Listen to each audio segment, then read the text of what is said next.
Hi, I'm Matthew Upchurch, and I'm the chairman and CEO of Virtuoso. Listen, thank you so much for giving Breaking Travel News some time here at the summit. You've just made a huge announcement. Tell us about it. Well, I'm very excited. I joined WTTC almost 15 years ago, and I think we've done a tremendous amount of great work. But one of the things that, with the support of the XCOM and the rest of the members, we're launching an SME network, basically called Together in Travel. That's still a working title.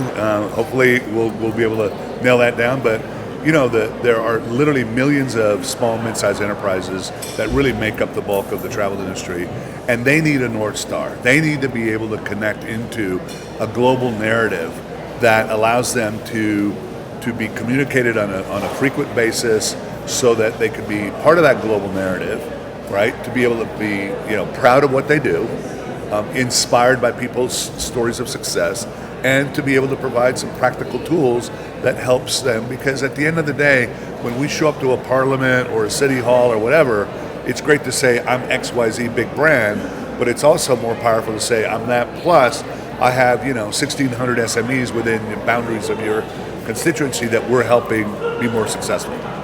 And to announce that here in Kigali, Rwanda, that's a pretty special moment.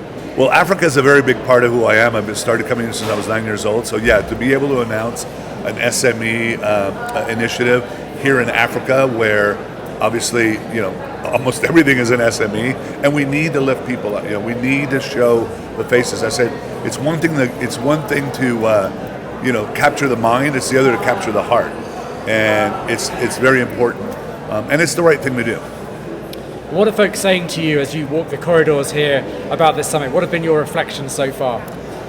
Well, I think everybody's totally incredibly impressed with Rwanda. They're impressed with the government. They're impressed with how clean it is here, the spirit of the people, and from a private enterprise perspective, talking to a lot of people that are either already doing business here or considering about just how effective the Rwandan government is in being able to collaborate with the private sector, which is super exciting, because if you're in the private sector and you have that good of a framework, then it gives you a lot of confidence, and you can make a bigger impact in a short amount of time. What do you think the world can learn from destinations like Rwanda? Well, I think whenever you have a good framework like this, I think it's that collaboration, right? So, they're actually modeling themselves a little bit after Singapore.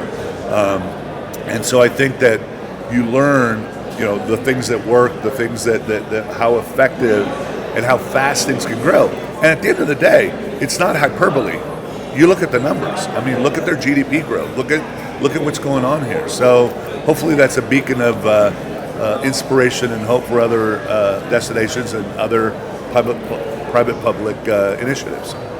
And obviously this is day one. We've still got a long way to go in WTTC's terms. What are you looking for in terms of outcomes and sort of really kind of takeaways? Well, I think what's interesting about there's always a lot of incredible content here. There's a lot of networking as well. So I think one of the things that I really enjoyed about this conference, though, and again appropriate that's in Africa, is the reminder that sustainability isn't just about the planet. It's also about the people.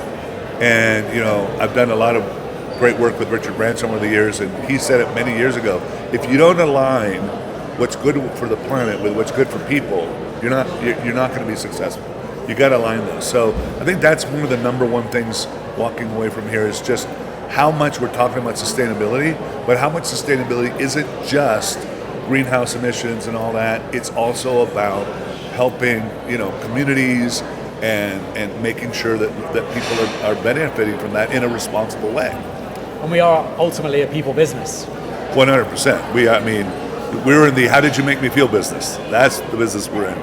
And that next generation of talent, how are you thinking about that both from a WTTC and Virtuoso perspective? Well, I have a big, first of all, it depends on where you are in the world as to whether you have a shortage or not or whatever. But one of my personal passions is certainly in the developed world, you have a lot of aging boomers who don't want traditional retirement, right? So they don't want. So I think there's an opportunity to be more innovative in the way you set up jobs. So instead of saying I need a concierge that's going to work 50 hours a week, you might be able to have job sharing, right? Where you hire people that are,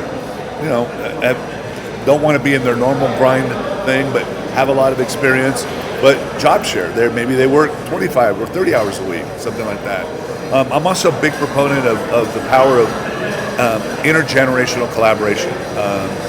One of my friends and mentors is Chip Conley, and he has a great TED Talk about cross-generational collaboration, because he talked about what it was like to be a 55-year-old guy working in the Airbnb where everybody was half his age. But that's a big mega trend that I think a lot of people need to really focus on. I completely agree. Sometimes the best way to learn is to teach, right? Absolutely. And tell me a little bit about some of the skills that you're thinking about that are absolutely essential for the next generation of talent. Well, it's interesting you say this, because there's too many different skills, right? But I think one of the terms I just recently heard is from Seth Godin, who's a great guy too, right? Emotional labor, meaning that when you're in the business of helping people feel a certain way and doing all that, what it takes to be that, so that emotional knowledge, the understanding of how to interact with people. There's the technical, but then there's the emotive, and in the age of AI, that's going to be a competitive advantage. My technology North Star has always been automate the predictable so that you can humanize the exceptional. What a great phrase to end this interview on. Thank you so much. Thank you very much.